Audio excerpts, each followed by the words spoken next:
여호수아 18장은 아직 땅을 분배받지 못한 7지파에 대한 땅 분배 이야기입니다.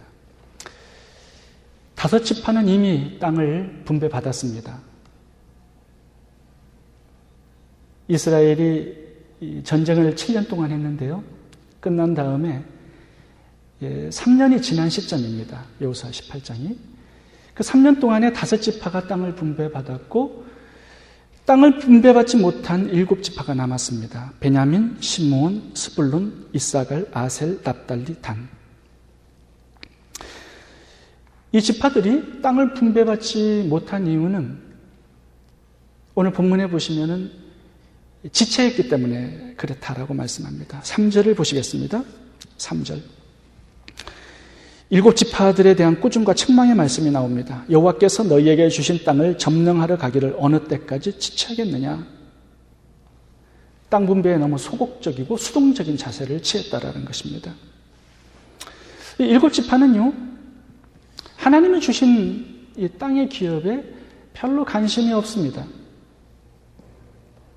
너무 소극적이고 무관심합니다. 꿈도 없고 소원도 없어요. 그냥 그럭저럭 하루를 살아가고 있습니다. 책망하는 거예요. 너희들 왜 하나님 축복을 주시겠다라고 얘기하는데도 왜 그런 목표와 소원과 꿈을 가지지 않느냐? 왜 지체하느냐? 왜 이렇게 게을르냐? 이 7지파가 하나님께서 주시고자 하는 이 축복에 별로 관심이 없었던 이유가 있습니다. 먼저 이 5지파가 땅을 분배받는데 노란자 땅, 좋은 땅은 다 차지해버린 것입니다. 이 5지파는요, 먼저 땅을 분배받았는데 이 지파들은 이 군사 숫자가 많아가지고 정복전쟁을 할 때 맨 앞장서서 희생을 참 많이 했습니다. 희생한 자에게 좋은 땅이 돌아가는 거 너무 당연한 이치죠. 근데 이 5지파가 땅을 다 분배받고 보니까 7지파가 이거 우리는 뭐야? 남은 땅은 사막과 광야와 황무지와 쓸모없는 땅, 산등, 농사도 못하고 목축도 못하게 생겼네? 이렇게 생각한 것입니다. 그래서 그냥 그럭저럭 무관심하게 그렇게 하루하루를 살고 있었던 것입니다. 지금 여호수아가 이 7지파를 향하여 꾸짖는 장면이 뭐냐 하면 얘들아 하나님께서 복을 주시겠다는데 왜 너희들 관심을 안 갖느냐. 하나님 축복에 대한 소원과 꿈을 좀 가져라. 이렇게 책망을 하고 있는 것입니다. 오늘 이 책망과 꾸지람이 우리들을 향한 것이기도 합니다. 우리가 예수를 믿고 신앙생활을 하는데 하나님 축복을 약속하셨어요. 내가 온 것은 생명을 얻게 하고 더 풍성히 얻게 하려 함이라. 창세기 1장도 보면은 꽉꽉 채워가지고 6일 동안 창조를 해가지고 아담과 하와에게 주셨거든요. 근데 신앙생활을 하고 보니까요, 5년, 10년 지나고 보니까 축복이 없는 거예요. 민찬식 목사에게 속아가지고 11조도 해봤는데 아무것도 없는 거예요. 꽝이에요. 전도해야지, 선교해야지, 목장도 섬겨야지, 주일날 오면은 또 반찬과 친교 또 해오라고 그러지. 이거는 너무 힘든 거예요. 축복은 무슨 축복? 엄청난 고생과 희생만 있는 것입니다. 그러고 보니까 하나님에 대한 축복은 별로 생각을 못한 거예요.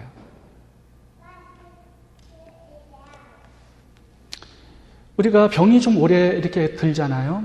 그러면 이 병이 오래 가면은 소원을 가지지 않습니다. 그냥 이렇게 살다가 죽지 뭐. 가난이 너무 오래 가잖아요. 그러면 사람들이 이렇게 가난하다가 그냥 주님 만나지 이렇게 생각을 하게 되어 있습니다. 근데 오늘 본문에는요, 얘들아 지금 이 상태가 하나님께서 원하시는 상태가 아니다. 꿈을 가지고 소원을 가지고 목표를 가지고 하나님 주시고자 하는 그 축복을 향해 도전하고 전진해라. 이렇게 지금 권고하고 있는 말씀입니다. 지금 7지파는 영적 침체기가 찾아왔어요. 영적 침체기입니다. 목표도 없어요. 꿈도 없어요. 소망도 없어요.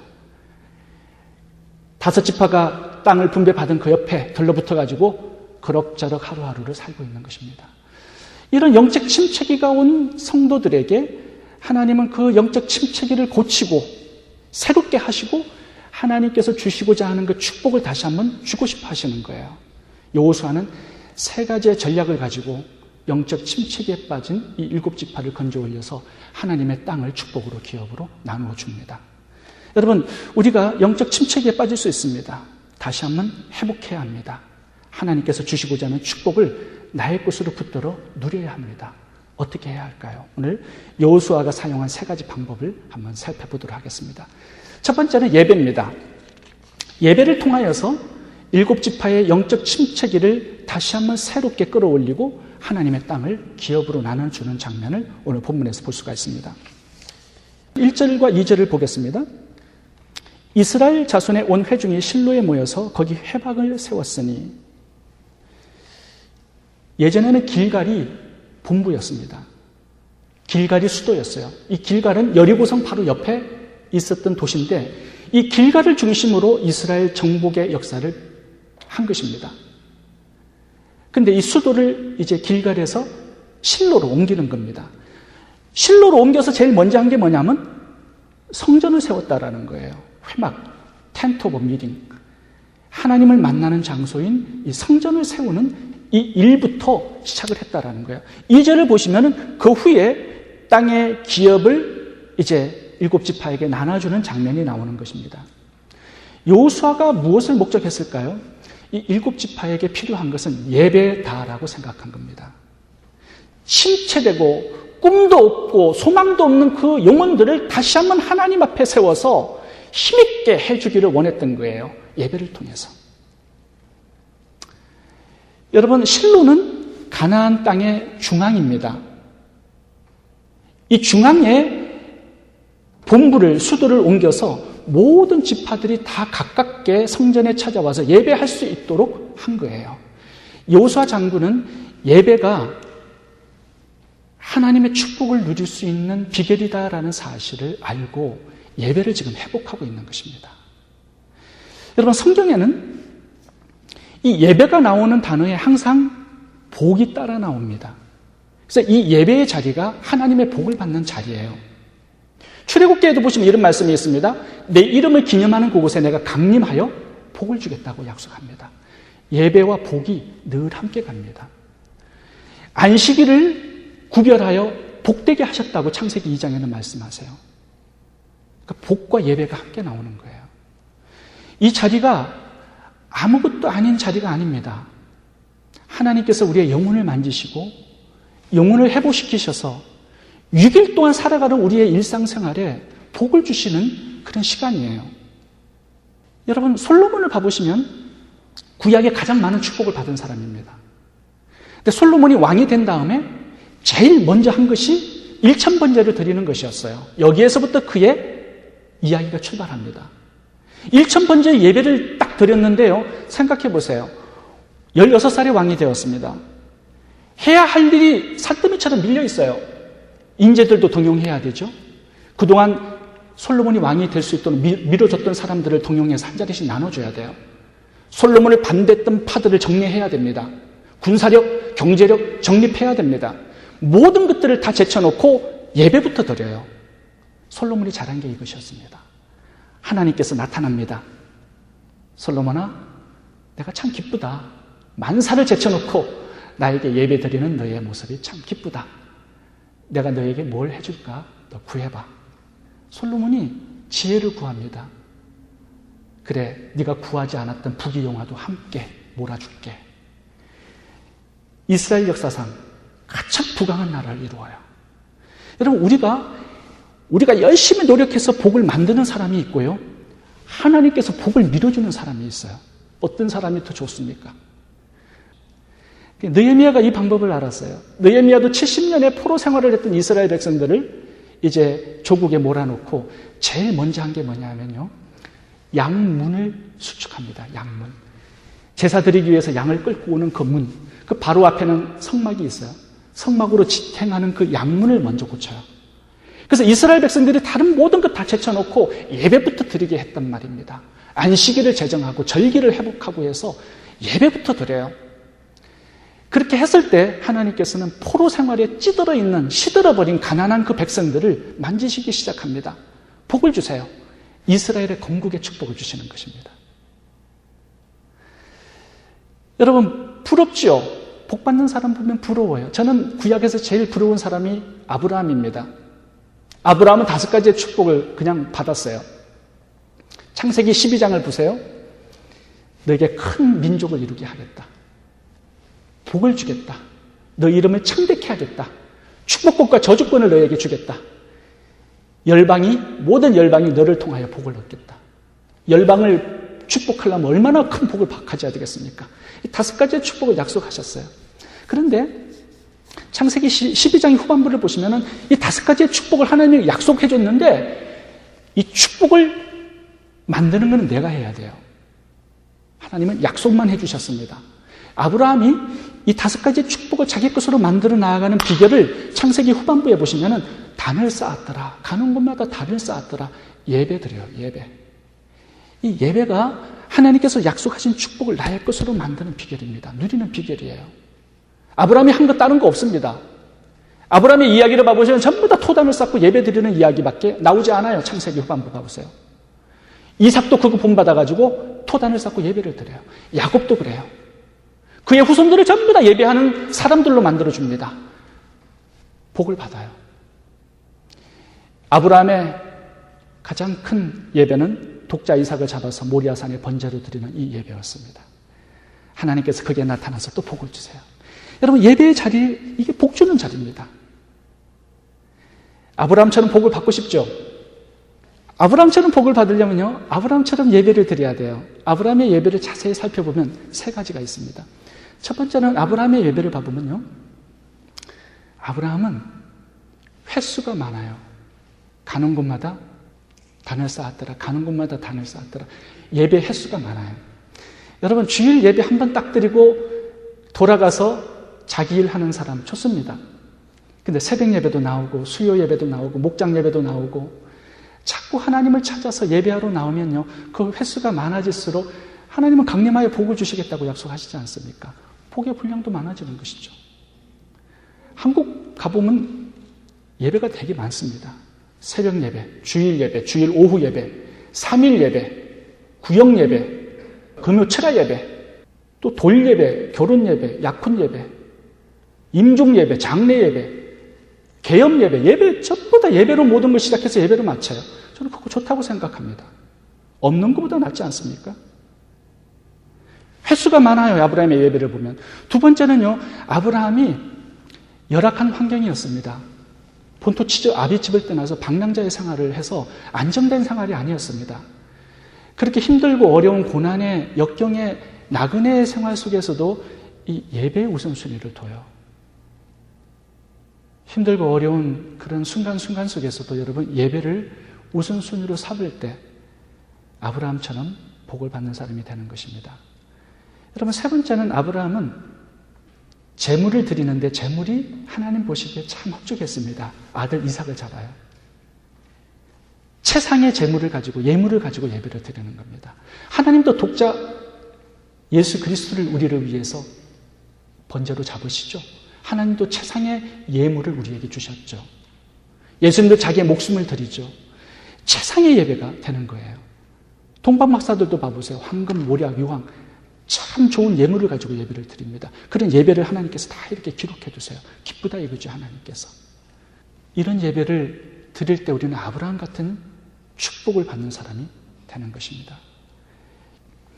출애굽기 20장 14절, 내게 토단을 쌓고 그 위에 너의 양과 소로 너의 번제와 화목제를 드리라. 내가 물은 내 이름을 기념하는 곳에서 내게 강림하여 복을 주리라. 출애굽기 23장 26절입니다. 너희 하나님 여호와를 섬기라. 그리하면 여호와가 너희의 양식과 물에 복을 내리고 너희 중에 병을 제하리니. 요한복음 4장 23절 보겠습니다. 아버지께 참으로 예배하는 자들은 신령과 진정으로 예배할 때가 오나니 이때라. 아버지께서 이렇게 자기에게 예배하는 자들을 찾으시느니라. 여러분, 하나님께서 예배하는 자를 왜 찾으실까요? 딱 한 가지 이유 때문에 그렇습니다. 복을 주시려고. 하나님은 복 주실 사람을 찾아요. 예배하는 자를 찾아내어서 복을 주시는 것입니다. 예배에 힘쓸 수 있기를 바랍니다. 그것이 우리의 영혼을 다시 한번 새롭게 회복하고 하나님께서 주시는 축복의 기업을 우리의 것으로 누리는 비결입니다. 그래서 여호사는 회막을 세우고 7지파를 다시 한번 하나님의 축복의 장으로 초대한 것입니다. 두 번째, 소원을 가져야 합니다. 소원.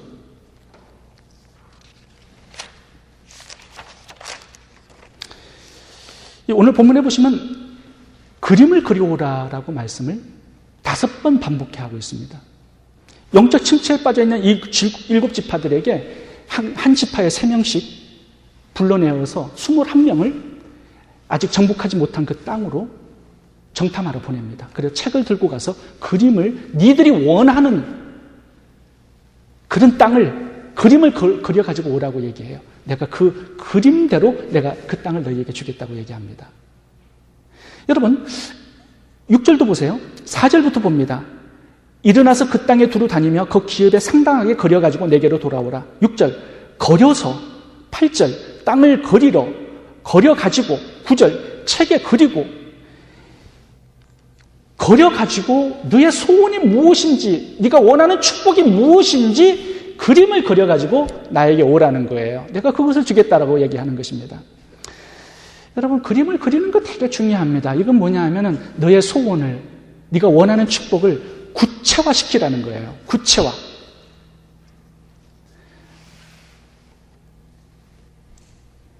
우리의 소원과 꿈을 구체화시켜야 돼요. 하나님께서 볼 수 있도록 그림을 그려야 됩니다. 보여줘야 돼요. 하나님께. 하나님 내 꿈과 내 소원, 내가 원하는 축복은 이런 것입니다. 이렇게 가져와서 보여드리는 거예요.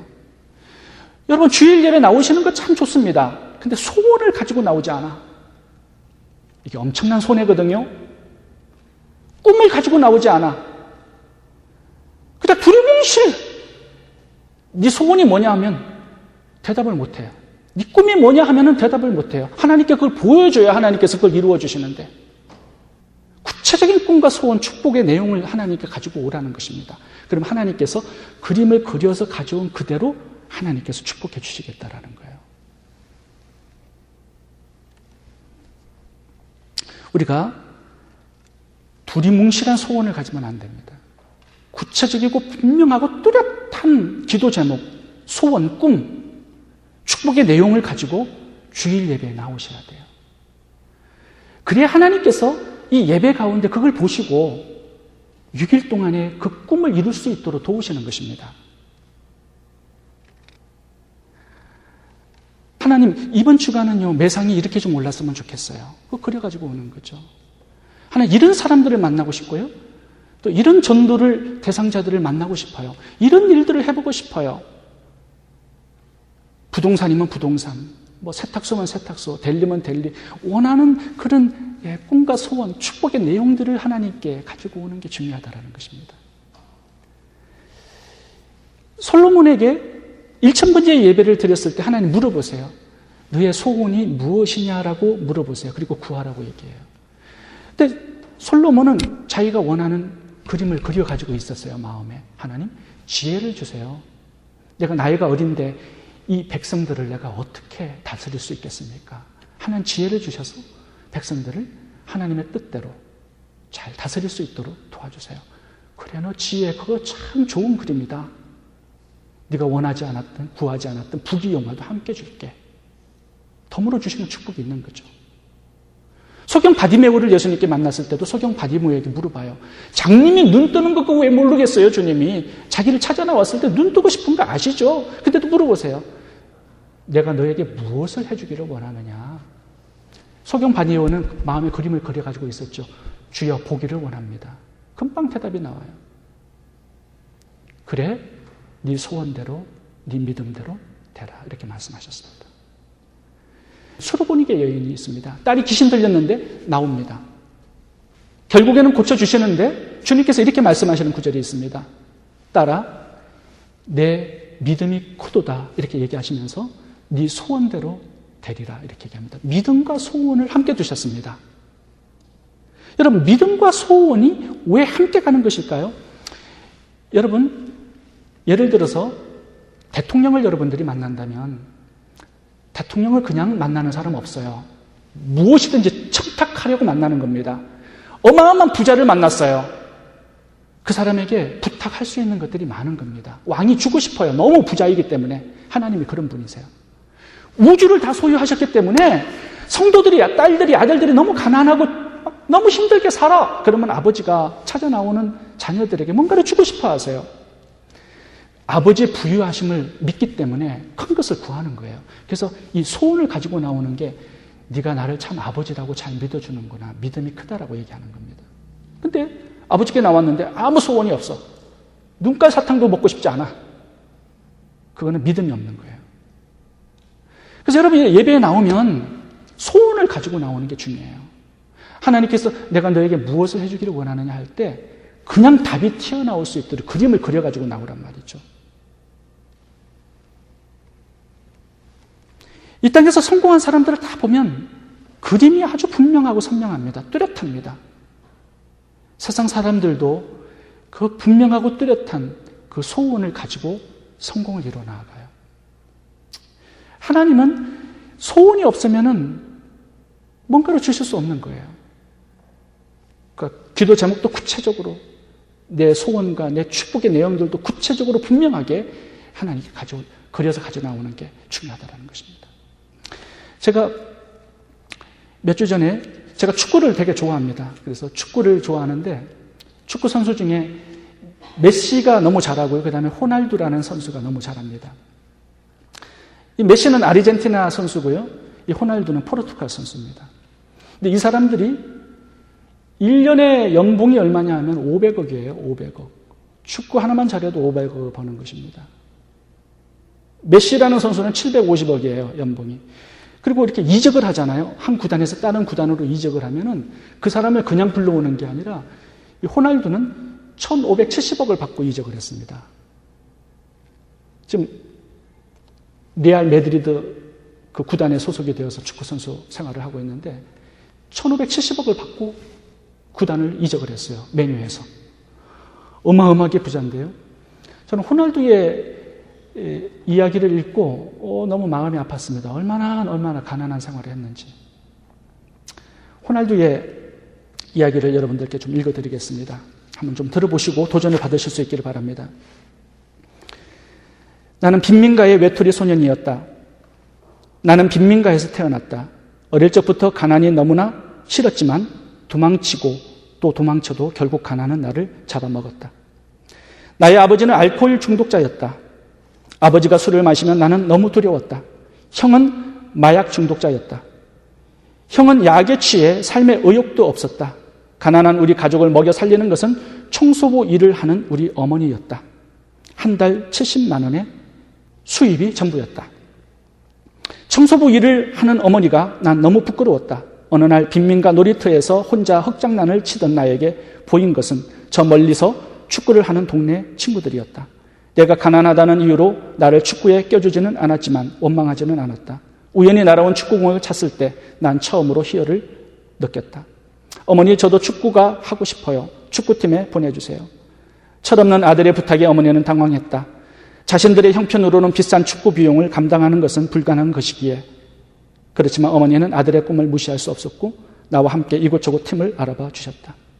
겨우 저렴한 가격에 팀에 들어올 수 있었던 나는 가난하다는 이유로 패스 한번 받아보지 못하고 조명이 모두 꺼지고 모두가 돌아간 뒤에는 혼자 남아 축구공을 닦아야 했다. 낡은 축구화를 수선하며 축구를 하던 나는 하늘이 무너지는 소리를 듣게 되었다. 난 어릴 적부터 정상인보다 2배는 빠르게 심장이 뛰는 질병이 있었는데 이것 때문에 앞으로 운동선수를 할 수 없다는 소리를 듣게 되었다. 다행히 수술을 하고 재활치료를 하면 정상인만큼은 아니지만 그래도 많이 호전될 수 있다고 들었다. 하지만 우리 집은 가난하였다. 값비싼 수술비를 지불할 수 없었다. 나의 소식을 들은 아버지와 형은 나의 수술 비용을 마련하기 위해 취직을 하였고 마침내 1년 후 온 가족이 모은 돈으로 수술을 할 수 있게 되었다. 수술은 성공적이었다. 재활을 마친 후 나는 더욱더 훈련의 강도를 높였다. 비록 동료들에게 패스를 받지 못하면 어떤가? 나는 행복했다. 시간이 흘러 난 꿈에 그리던 그라운드에 데뷔하였다. 수많은 관중, 스포츠 기자들, 그리고 유명 축구팀 스카우트들, 내가 바라고 바랬던 축구장. 난 이 무대에서 죽을 각오로 뛰고 또 뛰었다. 심장이 터져도 좋다. 그렇게 나의 데뷔전이 끝났다. 그리고 얼마나 시간이 지났을까? 어느 날 전화 한 통을 받았다. 자신은 다른 리그 자기를 축구팀 감독이라고 했다. 그는 나를 이적시키고 싶다고 했다. 그의 말을 듣고 나는 몸에 소름이 돋았다. 전율이었다. 그곳은 세계 최고의 축구 구단 중 하나인 맨체스터 유나이티드였다. 나에게 직접 전화를 건 것은 최고의 축구 감독이라 평가받은 피거슨 감독이었다. 전화가 끝난 후 나는 바로 어머니에게 전화를 걸었다. 눈물이 나고 말도 잘 나오지 않았다. 흐느끼며 난 어머니에게 이렇게 말했다. 어머니 더 이상 청소부 일을 하지 않으셔도 돼요. 어머니는 아무 말씀 없이 수화기를 잡고 울고 있으셨다. 구멍난 축구화의 외톨이 심장병을 가진 소녀였던 나는 그렇게 1470억의 이적료와 연봉 342억 원을 받는 선수가 되었다. 저는 이 호날두의 이야기를 접하고 참 대단히 감동을 많이 받았습니다. 하고 싶었던 게 축구였어요. 심장이 2배로 뛰어서 수술을 하지 않고는 살 수 없는 그가 그 소원을 강렬하게 가졌을 때 하나님 도와주신 거죠. 처음은 축구였어요. 근데 지금의 꿈은요, 다른 그림입니다. 이 호날두가 빈민 아프리카 남미의 어린 아이들을 위한 자선 사업가로 변신을 했습니다. 그래서 스포츠 선수 랭킹 1위로 도네이션을 가장 많이 하는 선수입니다. 다른 선수를 보시면 문신을 많이 하는데 이 호날두는 문신이 없습니다. 왜냐하면 헌혈하는데 문신이 있으면 안 된다는 것을 알고 문신을 하지 않아요. 지금은 많은 곳을 다니면서 아프리카와 남미의 어린아이들 또 병든 어린아이들의 재활을 돕기 위해서 자선 사업가가 되었습니다. 이게 그가 꾸는 2번째 꿈 그림입니다. 좀 더 고상한 그런 그림을 그렸으면 좋겠습니다. 물론 부자가 되는 것도 좋죠. 근데 하나님께서는 우리에게 세계를 맡기셨어요. 복음을 땅끝까지 전파하라는 이 거룩한 소명, 이 꿈, 이 목표를 우리들에게 그림으로 그리며 살라고 말씀하신 것입니다. 파워포인트가 준비됐나요? 지금 저희들이 선교하고 있는 탄자니아는 기숙사 건축이 완전히 마무리되었고요. 그 다음에 박철현 선교사님과 제가 몇 주 전에 이메일을 주고받아서 성전 건축과 학교 건축이 어떻게 되었냐고 물어봤습니다. 성전 건축은 내부 공사가 이제 어느 정도 저거는 이제 첫 번째 저희들이 성전 건축을 하고 있는 첫 번째 단계인데 안에는 내부 마무리가 다 되었고요. 이제 완공을 앞두고 있어서 완공식에 저보고 오라고 합니다. 그래서 8월 달에 오라고 하는데 한번 기도해 보고 있습니다. 제가 6번째 건축이에요. 6번째 말레이시아의 박철현 선교사님의 사역지에 저희들이 성전을 건축을 하나 해드렸습니다. 개척 때부터 하나하나 했는데 벌써 6개가 되었더라고요. 참 아름다운 꿈이죠. 저게 건축이 되면 유치원으로도 사용이 되고요. 커뮤니티에 여러 가지 용도로 사용이 됩니다. 계속 한번 좀 넘겨봐 주실래요? 그리고 학교를 지금 저희들에게 부탁을 하셨는데요. 교실 한 칸 짓는데 5,000불이랍니다. 그래서 저희들이 4칸 정도를 이번에 모금해서 좀 건축을 해드렸으면 좋겠어요.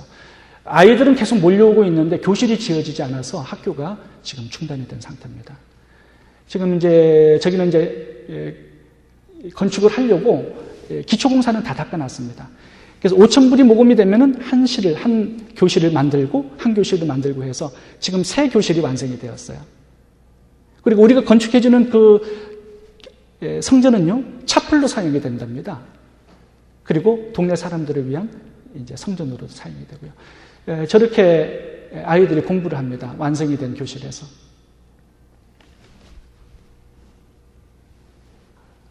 지금 한 250명 정도의 학생들이 공부를 하고 있는데요. 이제 초등학교와 중학교, 고등학교, 대학교까지 짓고자 하는 그런 꿈을 가지고 계세요. 저희들이 좀 계속 모금을 해서 한 교실 한 교실 좀 지어드렸으면 좋겠습니다. 하나님의 꿈이 우리의 꿈이 되었으면 좋겠고요. 또 아버지의 비즈니스가 우리의 자녀들의 비즈니스가 되었으면 좋겠습니다. 아름답고 거룩한 또 영원한 그런 꿈, 그런 소원, 그런 축복, 그런 그림을 그려갈 수 있기를 바랍니다. 마지막 하나 더 생각해보고 마치도록 하겠습니다.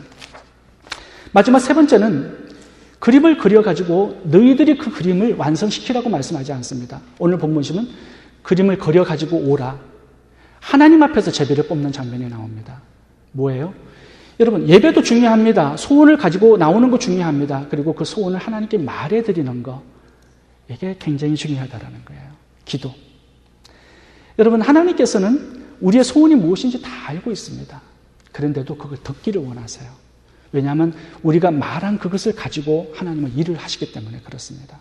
마음에 있는 소원을 예배 가운데 하나님께 말하세요. 기도하세요. 하나님께서는 그 소리를 들으시고 기도를 들으시고 그것을 우리의 6일 동안의 삶 속에 구체적으로 이루시고 응답해 주시겠다고 약속하는 것입니다. 제가 하나의 간증을 하고 마치도록 하겠습니다. 전라도에 있는 어느 자매님의 이야기입니다. 이거는 실화입니다. 어느 시골 교회에 한 자매님이 이제 출석을 하기 시작하셨는데 그 어머니가 사남매를 낳고서 돌아가셨습니다. 그러니까 이 자매님은 제일 맞입니다. 어머니가 돌아가시고 난 다음에 세 동생들의 뒷바라지를 해주고 또 아버지의 뒷바라지를 해주고 밥을 하고 청소를 하고 집안일을 해야 했습니다. 그 집안에는 또 논밭이 있었는데 이렇게 또 추수를 할 때, 씨를 심을 때 모든 일들을 이 자매님이 맡아서 해야 했습니다. 이제 중학교 때 어머니가 돌아가시고 유언을 하나 남기셨는데 교회를 잘 다니다라는 유언입니다. 주일 성수를 잘 하라는 유언을 남기고 돌아가셨습니다. 그래서 그 유언을 지키기 위해서 애쓰면서 신앙생활을 시작을 했어요. 이제 고등학생이 되었는데 아버지가 재혼을 하셨습니다. 재혼을 하셨는데 이 아버지는 교회를 안 다니시는 분이셨어요. 철저한 불교신자와 결혼을 하게 되었습니다.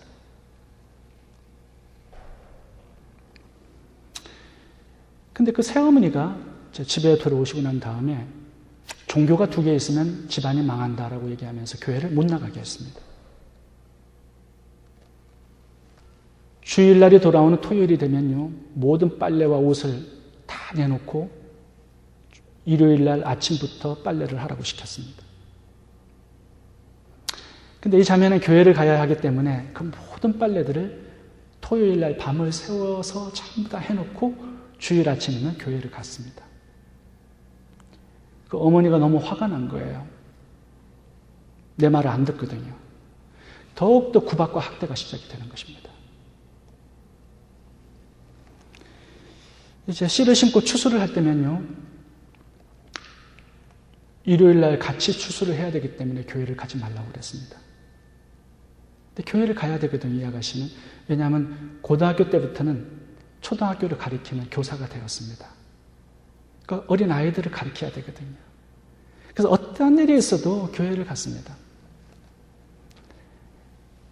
이제 추수를 하는데요, 그 어머니가 아버지에게 시켰습니다. 딸 보고 일요일 날은 별을 베야 되기 때문에 교회를 가지 못하고 아침부터 별을 같이 뵐 수 있도록 하라고.